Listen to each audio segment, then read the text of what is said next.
and you can enjoy being in community at your own level of comfort with others. Staying in your car is perfectly fine. And if you decide to get out of your car, like some have, thank you for wearing your mask and physically distancing. And I know that we look forward to the day when we can hug, hold hands, sing, and gather for after-church classes or potlucks or birthday cake, but we're not quite there yet. But we are grateful for what we do have right now, this time of communion with God and community with each other. So we're going to have our unity statement of truth in a moment. But first of all, I would like us to thank everyone who worked behind the scenes to make this possible. All our board members, Jim and Dorothy and Sunshine and Ken Harrison. I don't think you're here today, but all of our board members, feel free to ask them questions, or if you have any feedback for them, and especially about looking to refine it. And you'll notice that we're facing a different way this time. So, bit by bit. And we're so grateful for Jack coming out today and with his courage and experimenting with adding music. So we know this is a gift, whether it's high volume and clear, or whether you're just cracking your window and you can hear him. You are a gift, Jack. Thank you for being here. We also thank Dennis Smith, who is our usher today and will be going around. I've seen you, Dennis, going around welcoming people, our whole board too. And Dennis will have his fishing net out with the offering a little bit later. So, let us begin with our unity statement of truth. There is only one presence and one power, active in the universe and in my life, God the good omnipotence. And I am one with that presence and power.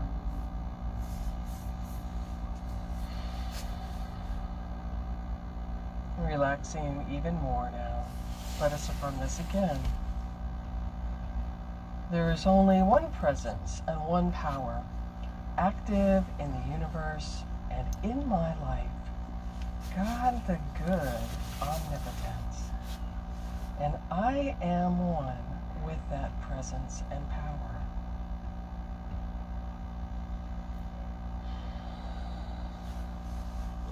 And so now we just let that sink in and let that divine activity do its work, as Jack now will lead us, or he has a song for us, and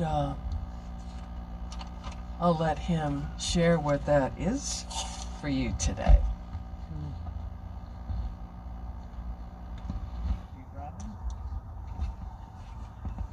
Morning, everybody. That's better. Can hear me? So we're gonna sing a song. Wait a minute. I release and let go. Let me get this going. We call this lo-fi. All right. We're gonna do the best we can here. Let's see. There was a time in my life I thought I had to do it all for myself. Didn't know the grace of God was sufficient. Didn't know the love of God was at hand. But now I can say, if you're feeling discouraged, struggling to make it through another day, let it go, let it all go. This is what you got to say. Here we go.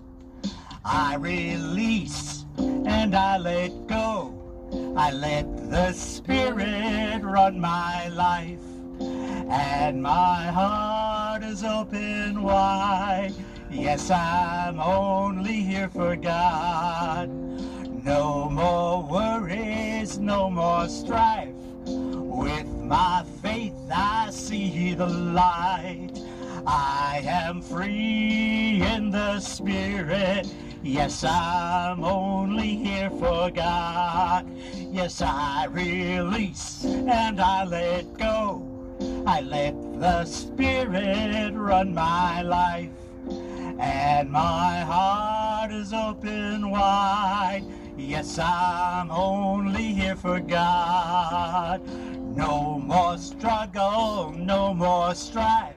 With my faith I see the light. I am free in the Spirit. Yes, I'm only here for God. One more time. I release and I let go. I let the Spirit run my life. And my heart is open wide. Yes, I'm only here for God. No more struggle, no more strife. With my faith I see the light. I am free in the Spirit. Yes, I'm only here for God. I am free in the Spirit. Yes, I'm only here for God. Yay! All right. So, today's topic, we're going to be talking about self-forgiveness or forgiveness. And we just started Lent this week, which is traditionally a time of prayer and fasting and preparation to celebrate Easter. And in Unity, we see Lent as a time of fasting from negative thinking and feasting on thoughts of God.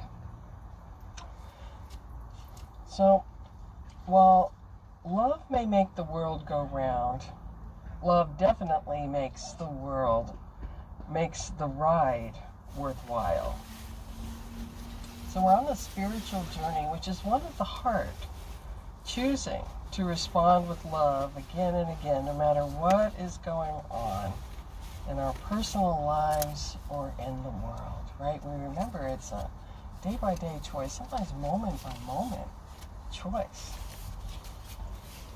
So how is your ride going? I want to start with a story of a man who spotted a car for sale. And the ad read, Jaguar for sale, $50. $50, he thought. Surely that's a typo. Or maybe a tiny Matchbox car, or a model, or a totaled frame, or something. But he called the ad anyway. And the woman assured him that yes, it was a real car. Yes, it was in good shape. And yes, it was for sale for $50. So he wondered, what is the catch? But he was intrigued enough to go and check it out. So when he pulled up to where they'd arranged to meet, he couldn't believe his eyes. There it was, a shiny, sleek, cherry red Jaguar. Convertible, the car he had dreamed about. So the woman handed him the keys and said, here, take it for a spin. So he did, and with the sun on his face and the wind in his hair, he took it for a ride and went on the freeway, opened up the throttle, just heard the engine purring, and he just leaned into the curves of the road, and he was in love and thought, this is my car. And so when he returned and handed her the key, he said, all right, so how much do you really want for this car? And she said, $50, cash. And he said, you know how much this car is worth, right? And she shrugged. So he gave her the cash, she gave him the keys. So he took a few steps and then turned around and said, I'm curious, why did you just practically give this car away? And she said, well, you see, it's my husband's prized possession. Last week, he ran off with his assistant to Mexico. He left me a note that said, you can have everything, but sell the Jag and send me the money. Ooh. So unless you've ascended into sainthood, it's likely that each of us has at one time or another experienced an impulse for revenge, if we're honest with ourselves. So what do we do when this impulse comes up, and how do we instead choose forgiveness? And why is it so hard sometimes to do? Well, Mahatma Gandhi said, an eye for an eye and a tooth for a tooth will leave the whole world blind and toothless. So if immersed in the battlefield of judgment, we may forget we have a choice to react from our woundedness or respond from our wholeness, from our Christ nature. So today we're looking at the power of forgiveness, not only as a spiritual practice, but as a daring response to the hurts and disappointments that come up in our lives. So much of what is broadcast on mainstream media and social media is divisive. Stories of gotcha, or gonna get him, gonna get her, tit for tat, or someone's reaction to the gonna get him or her with a constant drumbeat of revenge. So that's an awareness that's just important to notice how much we consume and what we're consuming. It doesn't add life energy or drain it. But it raises the questions. Are humans hardwired for revenge? The short answer, according to some scientists, is yes. But also, the good news is that our hardwiring for forgiveness is stronger. It seems we're hardwired psychologically for both, but the wiring for forgiveness is stronger. Dr. Michael McCullough, psychologist in Florida, he's researched revenge and forgiveness in the animal kingdom and in humans. And he noticed that revenge is like a craving, and the same areas of our brain light up as when we're, craving something, going to satisfy a craving, whatever that could be, such as eating chocolate or something. And one thing we know about cravings is they pass. They can be overcome as well. But he also discovered that we have, and points out that we have a forgiveness instinct that has supported our evolution. And this forgiveness instinct allows us humans to cooperate with each other, even with strangers, in order to create something together that is greater than what we could create on our own. So isn't that great news? That we have this forgiveness instinct. I call it our Christ nature, part of an aspect of our Christ nature. So imagine what we can create together in our world when we lean into our forgiveness instinct and hold that possibility for everyone in our world to call forth that forgiveness instinct in all of humanity and in ourselves. So to be an inlet and outlet of God's love, isn't that why we're here? When we take that last breath, most likely we won't be reflecting on how much money we made or what a great car we had, even if it was a Jaguar, or how many work projects we accomplished. Rather, the question might be, how much did I love? How much did I love? So forgiveness helps us return to love, to our true Christ nature, again and again, no matter what. So for Lent, sometimes people give up things like chocolate. So my invitation is to have a daily forgiveness practice for 40 days. To give up, be willing to give up resentment, anger, blame, with a daily forgiveness practice. And that can be something as simple as in your prayer time before you go to bed, or when you wake up in the morning. I forgive, I forgive, I forgive. I release, I release, I release. I let go and let God. It can be as simple as that. And what a perfect song, Jack. Thank you for picking our Release and Let Go song. Emily H. Cady, Unity author of Lessons in Truth, puts it this way. To forgive does not simply mean to arrive at a place of indifference to those who do personal injury to us. It means far more than this. To forgive is to give to give some actual definite good in return for the perceived wrongdoing. So what does that mean, to give some good for the perceived wrongdoing? Well, it doesn't mean being a doormat or letting people do harmful things. That doesn't mean that at all. But it means some interior work of getting to a place where we wish the other person well. So this is some deep inner work with great rewards.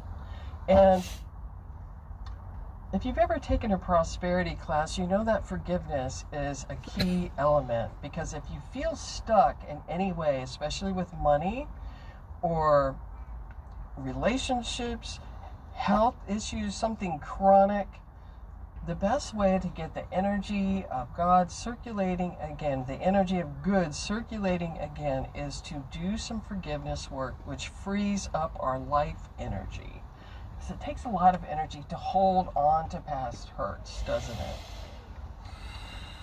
So forgiveness helps us to clear the space to allow good to land. And first we must be willing to give up a desire for revenge, willing to give up the blame, the anger, the hurt, the resentment, in order to feel more peace. So we know that one of our unity principles is that our thoughts have co-creative power. Our thoughts combined with feelings have co-creative power.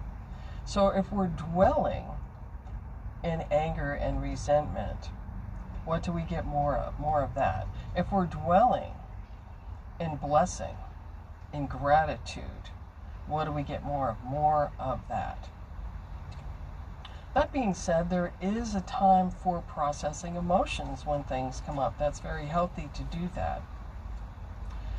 So in times when it's hard to forgive, I know some of us spiritual students can be hard on ourselves, knowing, I know I should forgive that, but I just can't right now, or it's really hard.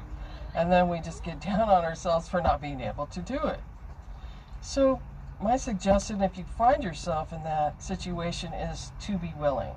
And if you're not even willing, to pray for the willingness. God, help me to be willing to forgive.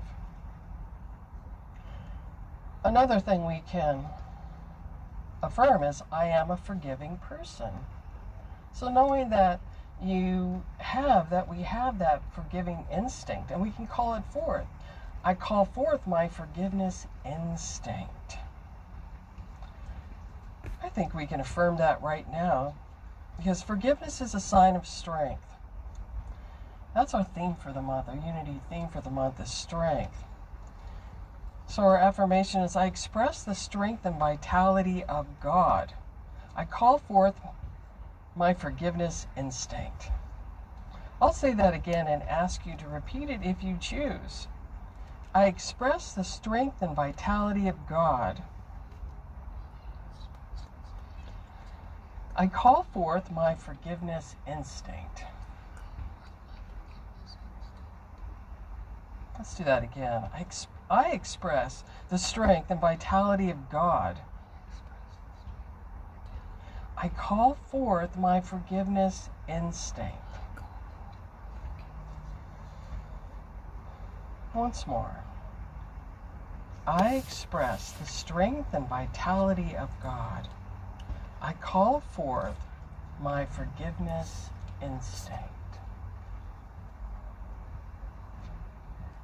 Remembering that forgiveness is a sign of strength. And trust that God is at work right now in your willingness, because forgiveness is a process that begins the moment we are willing. Jesus knew that forgiveness was a process and not a one-time deal. In the book of Matthew 18:22, when Peter asked him how many times they should forgive, he replied, "Not 7 times, but I tell you 70 times 7. In other words, we forgive as many times as it takes to feel neutral or at peace with the person or the issue. One guideline I've had is like, I know I've forgiven something when I think about it, and it's like thinking of my elbow. I don't often think of my elbow, it's just kind of there. So Unity Minister Robert Brummett, I like this from him. He says, the forgiveness process is a return to wholeness. It's acknowledging the principle of wholeness at work in our lives. So right now, you have that principle of wholeness at work in your life. Right now, it's at work. And with our willingness to forgive, we become more aware of that principle of wholeness. God is always already, right here, right now, working within you and in your life, working within the world. We can also see forgiveness as spiritual hygiene. That just as we wash our hands or our face or brush our teeth because we feel better when we do, so it is with cleansing our hearts with the power of forgiveness that helps us just wash away that daily film that, if left unattended, can build up and distort how we see others, ourselves, even how we see God and how we see the world. So a daily process, a daily cleansing process. And it's a lifelong process as well. Myrtle Fillmore was Silent Unity before the telephone, so people would write her with questions and prayers for healing, and someone asked her about forgiveness, and this is what her reply was. She said, "Should one always be sweet and forgiving? Yes, but not necessarily soft and without backbone and individual conviction. Be sweet. Know that it is the expression of Christ's ideals in your consciousness. Be forgiving, because the true light reveals the fact that others are only children experimenting." That kind of puts a new filter on things, doesn't it? Kind of an echo of Jesus on the cross saying, "Father, forgive them, for they know not what they do."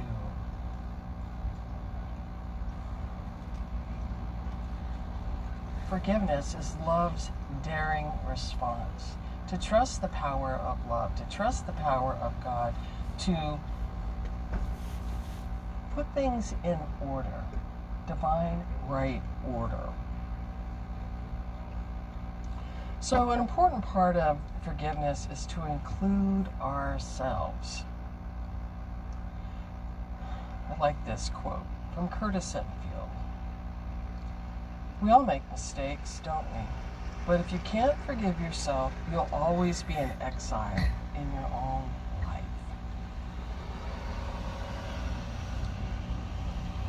So, have you forgiven yourself lately? how do you know when it would be a good time to forgive yourself? Well, if you find yourself thinking of, oh, I shoulda, if only I woulda, I coulda, the shoulda, woulda, coulda, that's a good time to do some self-forgiveness. Especially if there's guilt, or you think of something that happened, you wish you would have done better, and embarrassment, you can feel your body, like your face getting red, and embarrassment comes with it. That's a good time to do some self-forgiveness. So I want to close with a story of a number of years ago. I had this opportunity, and I was visiting family, and it was my sister's birthday party. And we were all sitting around eating cake and watching her open presents. And I was sitting next to her. And a couple of the birthday cards had her middle name, D on it, D-E-E. And I would hear her kind of mumble, I hate my middle name.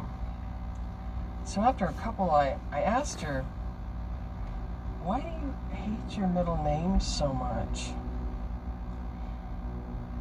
And she turned to me, and I can see her eyes were kind of glazed with tears. And she said, because you used to make fun of me and call me D for dumb. Ooh. I was shocked, dumbstruck.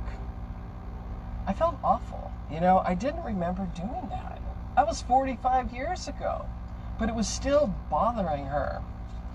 So I found myself just sitting there, just red-faced, feeling ashamed in front of my whole family. Part of me was a little mad at her just saying this in front of everybody. Well, I just said, go to love, go to love, go to love. So I just took a breath. And all I could say was, I'm so sorry for hurting you when we were kids. And there was silence. And you know how when something happens in a family and something blows up and then there's that silence? Everybody's kind of waiting to see what's going to happen next. So gratefully, God happened next, because what came to me to say was, I'm so sorry, but maybe D can stand for something else now, like darling or dynamic or divine. And then others around the table started chiming in with delightful D names, and we started laughing, and the tension eased at the table. So before I left, my last words to her were, I hope you can forgive me someday. And then we hugged goodbye. And of course, I wanted to hear, I forgive you, right on the spot. But that didn't happen. And I may never hear it, though we have a good relationship now. But in that moment, I just turned it over to God, knowing that I offered amends, and I would continue to send her love. So I had the opportunity to forgive my child self for being mean to her and for being unconscious with my actions. And with this self-forgiveness came compassion for my 10-year-old self, who was maybe a little bit jealous of little sister's straight A's. So I share this with you because the lesson for me and the lesson for all of us is that we've all done things we weren't proud of, that we wish we could have a do-over. We've all acted out of unconsciousness. And as I drove home, I really had greater compassion for those I judged over the years as being thoughtless, selfish, hurtful, and there was this profound shift of compassion and a deep awareness. That's a good reminder for all of us that every person on this planet is doing the best they know how in the moment, from their woundedness or their wholeness. And the mercy and forgiveness we want for ourselves is the mercy and forgiveness we can extend to each other. with love's daring response. It's a daring response because we trust God. We do our part in it, and we trust God to do the rest. So next week we'll have part 2 where I will share some practical forgiveness practices. But we're going to have our meditation now. That is a self-forgiveness meditation.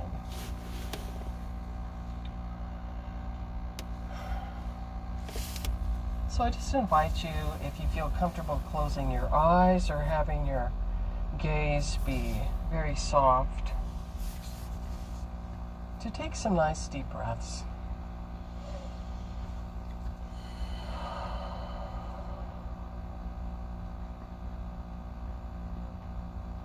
You know that the presence and power of God is right here, right now. And if anything got stirred up, that's okay. God is right here, right now.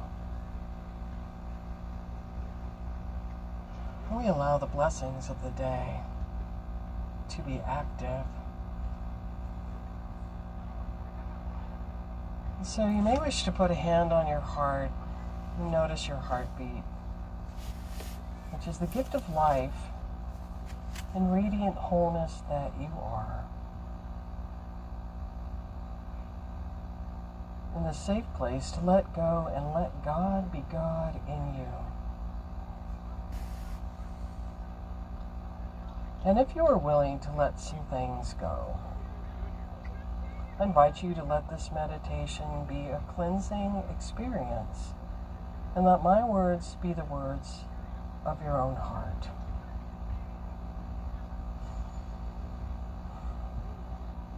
I now fully and freely forgive myself for not knowing any better at the time.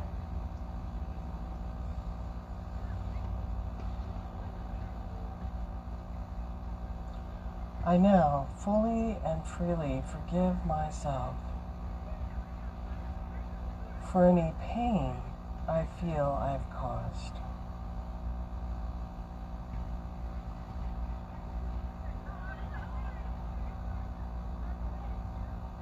I now fully and freely forgive myself for not doing what I said I would do.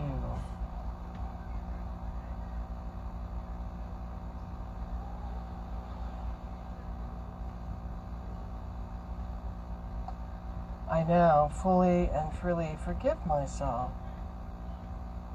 for any harmful thoughts, words, or actions against others.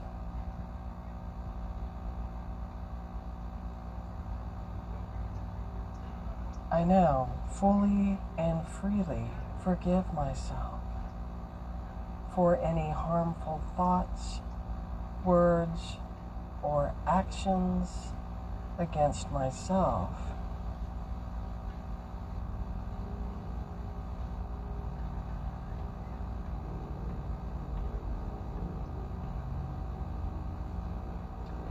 I now fully and freely forgive myself and release all guilt, shame, blame, and regret.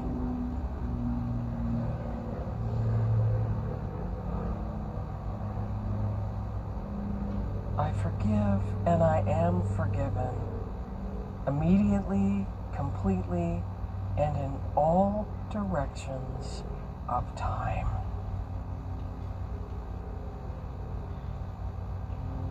I offer this on the heart, on the altar of my heart, to be taken up and transformed by the Holy Spirit to heal what needs to be healed. And I reclaim the fullness of my light and divine expression in this world. I am set free to live my best life. Thank you, thank you, thank you, God. And so it is. Amen.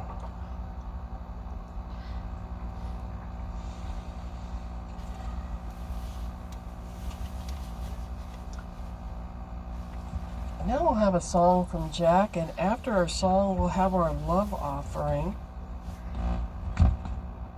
So, come on out, Jack.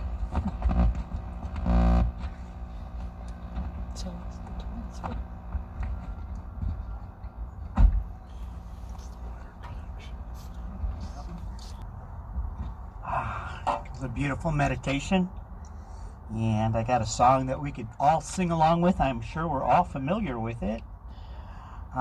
Ain't gonna carry that load no more.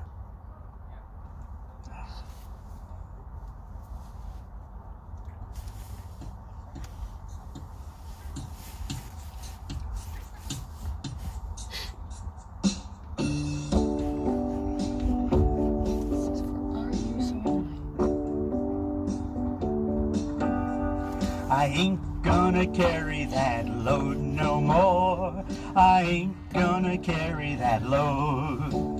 I'm gonna take that pain and lay it down, down, down, down. I ain't gonna carry that load no more. I ain't gonna carry that load. I'm gonna let it go. Gonna let it go. So let's let go of some guilt. I ain't gonna carry that guilt no more. I ain't gonna carry that guilt. I'm gonna take that guilt and lay it down, down, down, down. I ain't gonna carry that guilt no more. No, gonna let it go. We still got some more to go. Some anger. I ain't gonna carry that anger no more. I ain't gonna carry that anger. I'm gonna take that anger and lay it down, down, down, down. I ain't gonna carry that anger no more. I ain't gonna carry that anger. I'm gonna let it go. Gonna let it go.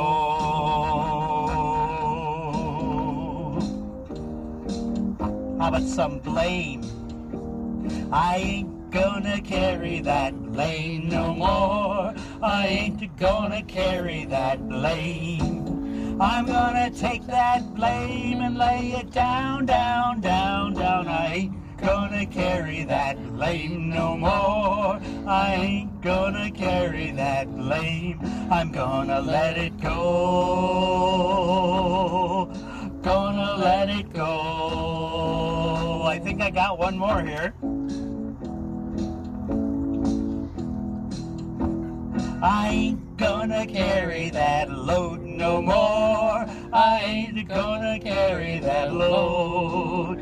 I'm gonna take that pain and lay it down, down, down, down. I ain't gonna carry that load no more. I ain't gonna carry that load. I'm gonna let it go. Gonna let it go. We're gonna let it go. Gonna let it go. Ain't gonna carry that load no more. Thank you.